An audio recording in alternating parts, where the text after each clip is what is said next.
قرض ادا کیسے ہو؟ اللہ کی رحمت چاہیے پھر بندہ ادا کرے گا۔ تو اللہ کی رحمت کے اصول کے لیے نبی رحمت صلی اللہ علیہ وسلم نے حضرت معاذ سے کہا کہ معاذ اگر احد پہاڑ جتنا قرض بھی ہو تو وہ بھی اللہ کی رحمت سے ادا ہو جائے گا۔ احد پہاڑ کتنا بڑا ہے، 5 کلومیٹر طویل اور 1076 فٹ اونچا بھی ہے، لمبا اتنا ختم ہی نہیں ہونے میں آتا۔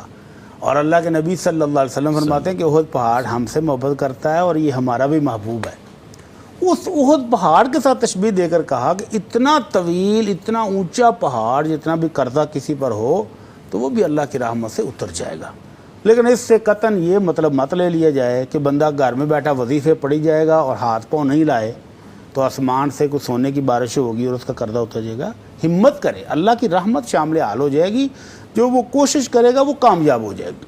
تو وہ دعا کیا ہے؟ اللہ کے نبی صلی اللہ علیہ وسلم نے حضرت معاذ بن جبل کو سکھائی، اللہم مالک الملک تؤتی الملک من تشاء وتنزع الملک ممن تشاء وتعز من تشاء وتذل من تشاء بیدک الخیر انک علی کل شیء قدیر، رحمان الدنیا والآخرہ ورحیمہما تعطیہما من تشاء وتمنعہما من تشاء، ارحمنی رحمتا تغنینی بہا عن رحمتی من سواک۔ معنی کیا ہے کہ اے شہنشاہ